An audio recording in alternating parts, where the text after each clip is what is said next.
Yeah, how are you, Richard? I'm doing very well, thank you. It's great to see you. Yes, lovely to see you too, Richard. But it was so lovely to see on Facebook that you're doing like a masterclass. So tell me about this masterclass you're doing. I'm actually doing a series of master classes. Yeah. I'm actually going out to teach with Boulder Ballet, which is in Boulder, Colorado. Yeah. And it is the school of a company where I had staged Paul Taylor work. And Oh, I so see. they do a summer intensive, and then they have what they call a master series, where I'm Mm. actually teaching for a week. So I come Okay. out and I give a very sort of um, somewhat introductory Mm. program course working on the choreography of Paul Taylor, like the basics and the essences of it, a little bit of history and context, but Mm. through movement. Like, how did Okay. Paul Taylor come to his particular style of Mm. choreography and movement, and what makes a quote unquote Taylor dancer? But this is very interesting uh, because how amazing that you have that knowledge and that you knew Paul personally, so that you can teach this, like you say, how to make a Paul Taylor dancer. Yeah, Paul Taylor in his lifetime was not interested in creating a technique. So, Okay. when we do Graham workshops, like she allowed the dancers and she worked with them herself to develop a Mm. technique. Jose Limon did the same thing, Lester Horton. But Paul looked at that and said, I don't really want to develop a technique as a choreographer.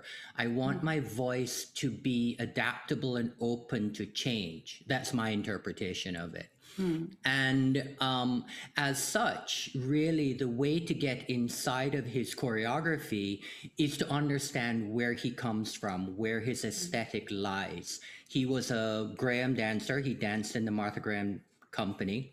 Mm. And many of his peers, when he was dancing, studied with Anthony Tudor and a woman named Margaret Krask. And Margaret Krask was very much teaching a Cicchetti method. Mm. So the sense of line and curve are very much, you can see the influences in his work. And Mm. then a lot of his modern dance peers knew Horton technique. So Oh, I see. I also see those sort of influences in it. And Mm. I try to introduce dancers, especially young dancers who don't know these other techniques, Mm. where that background comes from, which helps them to understand the shape and aesthetic of Mm. the work. And I can use little like snippet examples of phrases from the choreography since I know so much of his works, Mm. um, to place it into context. So I often think that with ballet, we are looking at a vocabulary that once upon a time was born out of choreography, which is where most Mm. techniques grow, and then where we don't understand the context of where those particular steps came from. Mm. And suddenly you do a ballet and it's like, oh, this is why I use a gargouillade. It's like, Mm.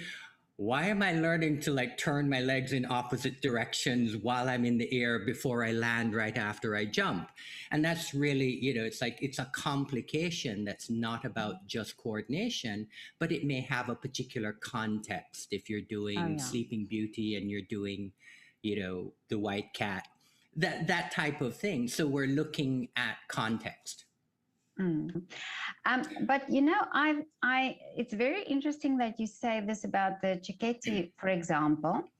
Um, I really didn't know that the thought process behind it, and I actually saw, and I'm not even a dancer, but I saw a video about how the movement is really based on scientific principles. Yes. And I thought, how amazing, and really how ballet is really more natural, I think, than people always think or always realize, you know?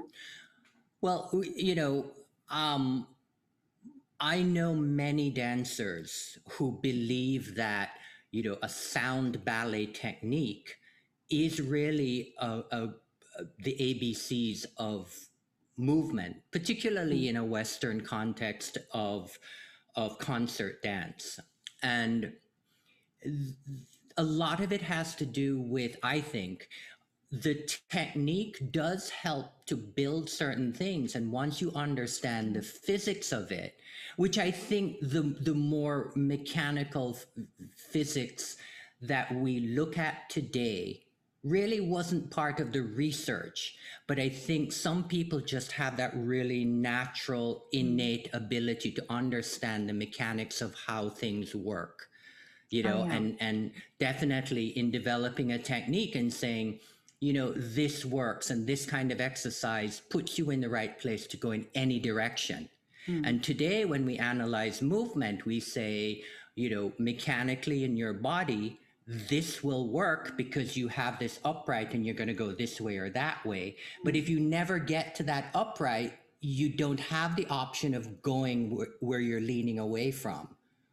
So Yeah. I think the analysis of it becomes um, a further integration of how we understand our bodies. But I always, my literature teacher once said to me, the great thing about uh, uh, authors is that you can read a story just as a story. There's Little Red Riding Hood. She's going through the woods and she's going to see her grandmother and she runs into a wolf. So this is a story. But when you look into it deeper, you may find metaphor and allegory and layers of analysis that this story will hold up to. And that is what we often neglect in some ways as we enjoy watching dance. But those of us who work within the profession are saying, great choreography, great techniques stand up to our scrutiny. And we can look into it and see that it works with the physics and the human anatomy, or we can see that it works dramatically. It may feel to a dancer as though, what am I doing? What am I doing? Because we're asking them to do these weird things. And when an audience sees it, they see, oh, that actually gives that sense of effort. And it's not just, movement. It's something that's speaking to a deeper emotion that we're reading through the way that movement is constructed. This all sounds so esoteric as I say it, but No, but I find, this is why I love these interviews that I'm doing, because I think, isn't it amazing that now, I mean, if I think, for example, at ballet, I think now there is the possibility that you talk about that, or there's a possibility that the dancers have a different sort of insight into what they are doing. So if you're teaching, for example, these master classes, do you think that these dancers, when they understand, for example, what they're doing, that they project that also to the audience in a different way? Well, that is partially the hope. Boulder Ballet School has, up until now, traditionally been a pure ballet conservatory. And I am part of an expansion in the education for the young dancers by bringing in someone who's working specifically in a modern ethos. Oh, yeah. To introduce them to other ways of approaching movement. And I was one of those generation where it's like, I shouldn't take modern class or I shouldn't take ballet class because I'm either a modern dancer or a ballet dancer. Oh, yeah. But at the same time, I grew up with both traditions. And so I always love to go back and forth. And I'm so privileged to be able to have that background of understanding their classical conservatory training and coming in and helping them put into context that we can look at movement as movement, and how you approach it, how you execute it, will change what an audience perceives as whether or not it's ballet or modern or contemporary. Oh, yeah. And really contemporary is just melding different traditions. It's sort of, it's today's vernacular. And the young, how old are these students that you're teaching? I believe they will be high school, so teenagers into late teens, and really sort of they're the top levels of the academy. So, but they're not specifically from the academy. It's open to the general sort of population in Boulder, and Boulder is just outside of Denver. So I'm hoping that some students will come from Denver, and it's also a great dovetail. It fits together with, I had staged a Paul Taylor work for them called Airs, for not for the school, but for the company, Boulder Ballet Company, the affiliated company. And I actually will be rehearsing the company in the evenings after I've taught the masterclass workshops in the day. Oh, I see. Okay. So it's a great way to put into context what you're seeing and why that might be different as well. And to expand for Boulder Ballet, but doing works that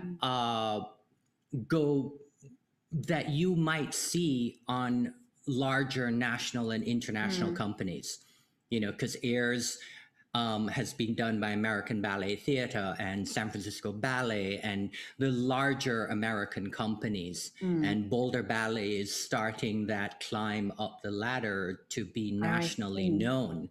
And so, introducing choreographers like Paul Taylor, Christopher Wheeldon, Amy Stewart, these are all sort of, they're expanding their repertory to works that are done by choreographers that work with larger national companies. So it makes sense that I am going to also teach a workshop at Boulder Ballet School for their summer intensive that's sort of also introducing that broader vocabulary and potential where these dancers may one day end up doing that work. Do you think when you start like that, for example, when they are younger, and it's not just this, all about just the technique, and it's just all about getting that perfection, but that it's more about the art, because this is what you're really doing by teaching this masterclass. Do you think that they have an advantage when they go into a professional company, that they will understand choreography better, if you teach at this level? I hope so. I remember little things from my early training that didn't make sense to me until I was like working professionally, and maybe sometimes even a decade later. So the more access that young dancers are given to, what's expected of professionals, I think the more opportunity they have for that spark to come and say, oh, that makes sense. It's like, why were they working on that where it just made no sense to me? I mean, it's little things like the difference between gesture, mime, over there is the lake of my mother's tears. And you learn it as movement, and then we set it to music, and then you put it into the context of Swan Lake, and you think, oh, like, it's not just a movement, it's actually telling a story through movement. And then we get into things like the expression of an idea. So it's not just movement again, it's effort. Paul Taylor often would do for me when we were reviving repertory works, he would say it looks too easy, because technically I had a lot of technical strength when I came into the company, but he wanted effort in that. And so he would make the choreography more difficult to see the effort. And so, Really? right, because in his environment, he wasn't looking for it to be made easy the way that we often think in ballet. It's supposed to look effortless. Yeah. He actually had an intent sometimes that it was the effort to get there that gave it the energy. And so if it was too That's so easy, interesting. yeah, Yeah. let's complicate it. Yeah. And so all of these things, I think the earlier we start challenging young dancers to be thinking about what they're doing, no matter what, how simple, like a walk, or how complicated, like a triple pirouette with a twist at the end of it. Whatever we do, there's always another layer to work on. There's always something that will then give the dancer more satisfaction with just not only their physical capabilities, but their thought process of who they are and how they can express themselves and what the ideas might be.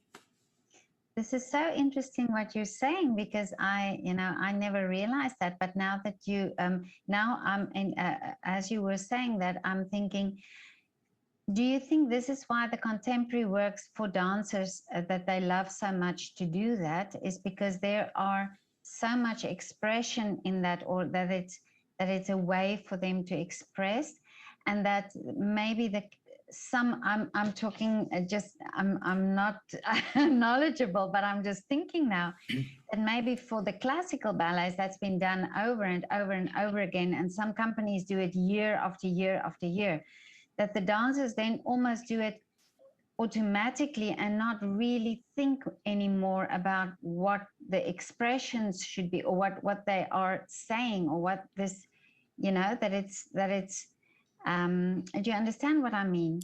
I do. And, I would not ever want to criticize a dancer's career in terms of like, oh, you're just going through the actions. But I do think that the art form, one of the ideas that built modern dance in America was that subversiveness of wanting to break away from traditions.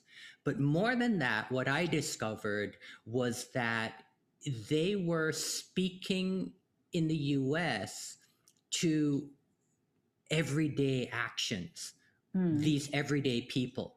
Because the ballets were about myths, they were about gods and goddesses. We're talking about legend and lore, Daphnis and Chloe, or Sleeping Beauty. And even some of the early contemporary works, Martha Graham was very much into Greek mythology, and she's doing these great myths.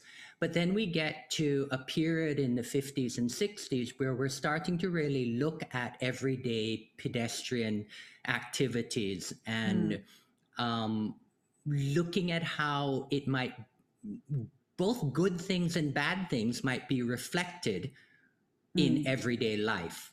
So we might be showing a piece that's about abuse, or we might be showing a piece that's about, like people abusing each other, or people falling in love with each other, or people flirting with each other, not as a god and a human, but as two people that you need to recognize.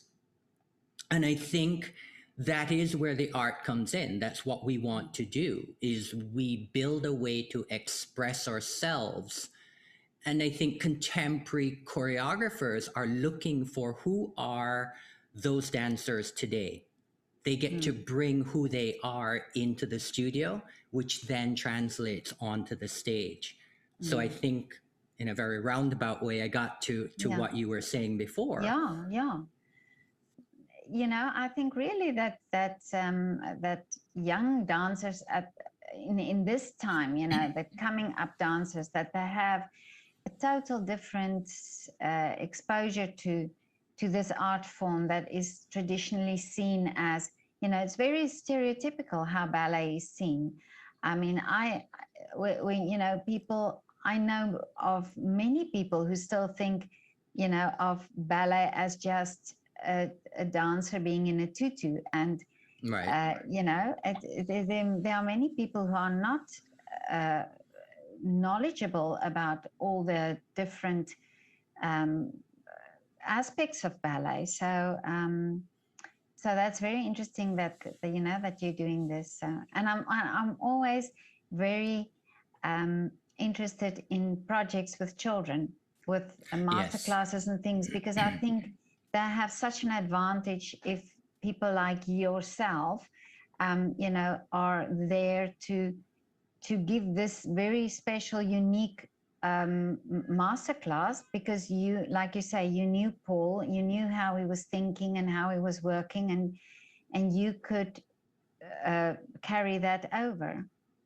Well, I also think it's not just specific to Paul. Whether I'm staging work or whether I'm teaching, I do very consciously work on understanding.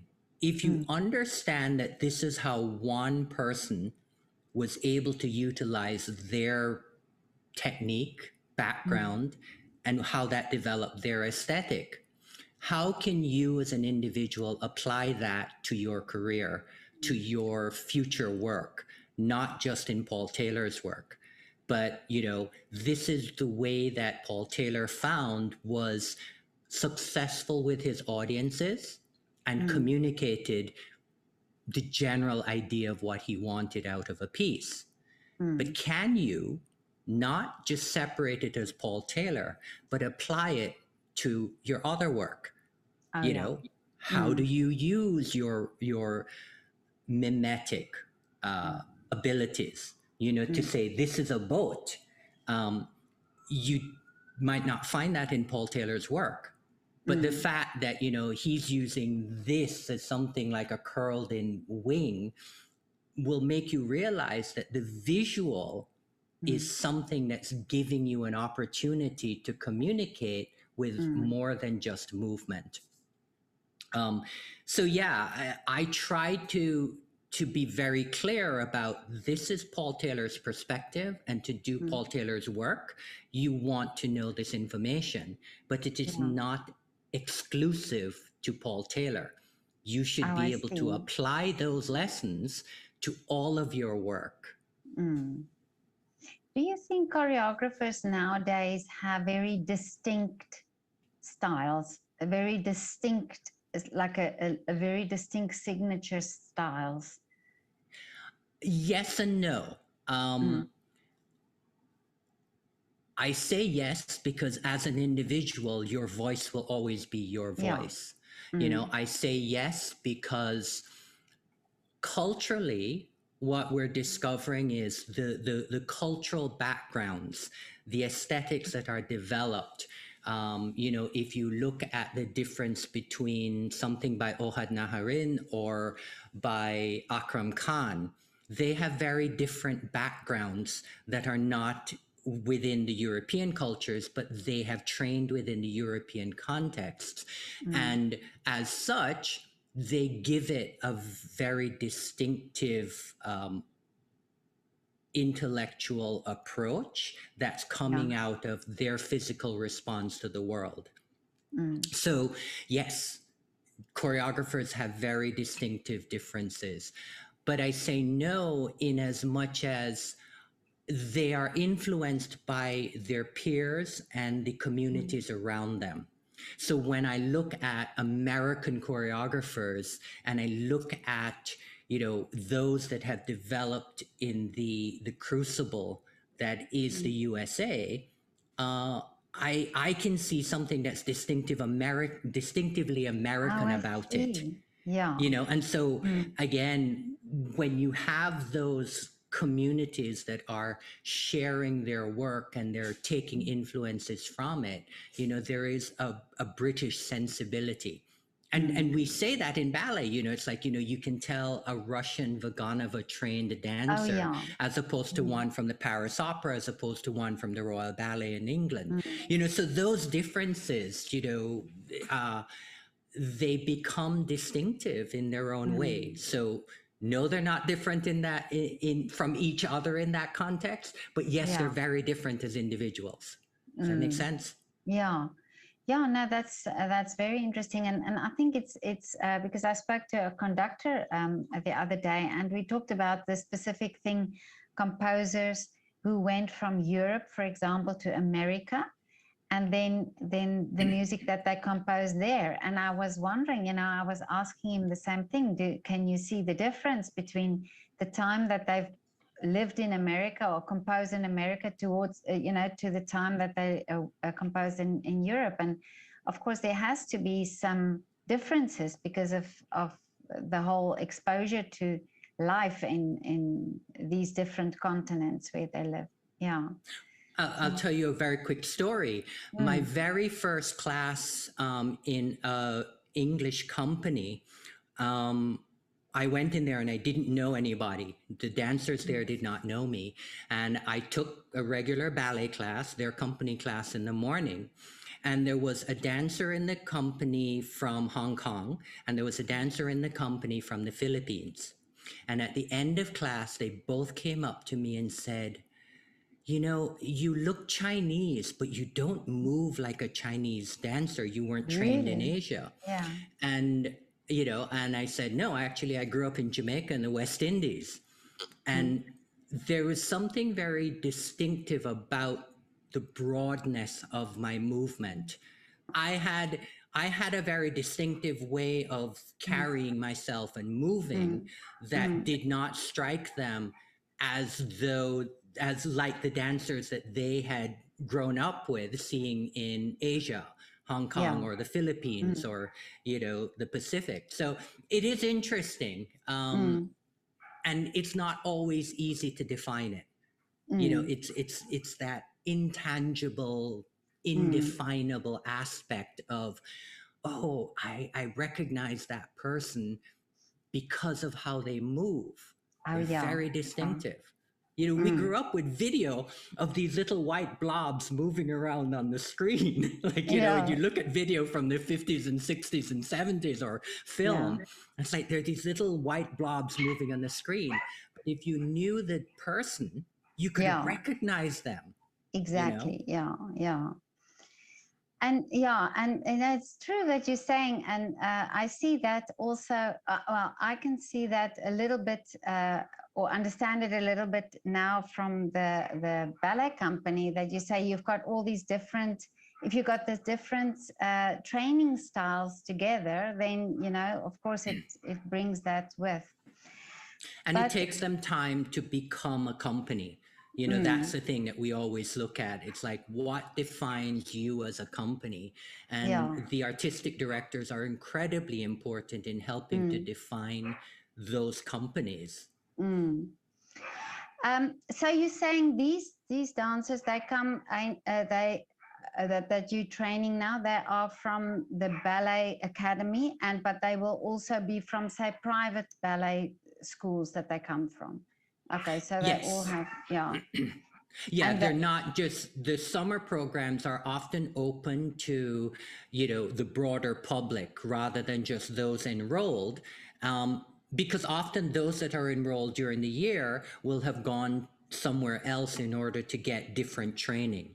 So the idea is to expose, I think it's partially PR, where what you're trying to do is say, this is what we're doing at the Boulder Ballet School.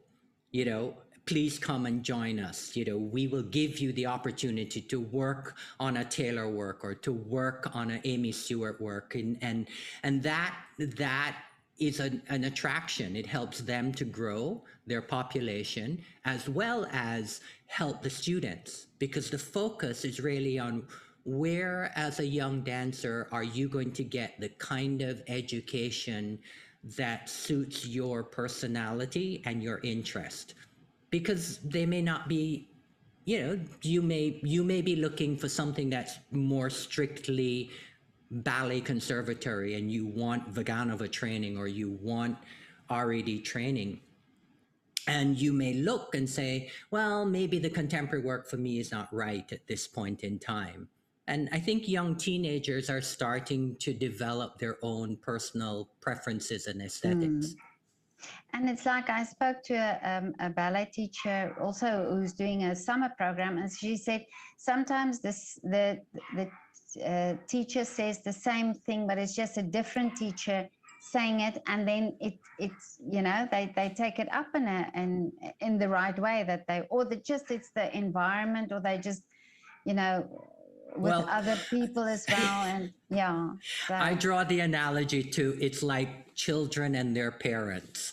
Yeah. When they're in school, it's like, okay, after a while, they're your ballet teacher. They're like your parent. Our children don't always listen to us, but they'll listen to somebody else. Exactly, yeah. Now, I hear sometimes my children say to me something that somebody said, and then I think to myself, hey, I said that already. Well, that's the whole idea, we educate our children to know more than us. Sometimes they get there sooner than later, but many times they think they know more than us before they're really ready. Yeah. Oh, Richard, it's so lovely to talk to you again. You are just so inspiring, really. And when are you coming back to Vienna? Well, right now, the premiere is not scheduled until February of 23, I believe. Oh, I see. Okay, so but I will be in touch with other people. I'll be doing a program in Britain next year during the summer, and I'll be talking to different schools and programs, and hopefully I'll be back on your side of the Atlantic sooner rather than later. Yeah, but please keep me updated when there's something interesting that you can talk about, because I find really your work so interesting, and it's always wonderful to talk to you. Well, it's always great to talk to you. Thank you so much. And yes, I will definitely keep you apprised of what I'm up to. Yeah, and enjoy the masterclass, and these children are very privileged to have you as a teacher there. So thank you. And I know that they will understand that. Yeah. Yeah, we hope so. I'm like any parent. I hope they listen to me. Usually they understand it only years after, Exactly. But they will, yeah. So have a lovely time. Okay, bye.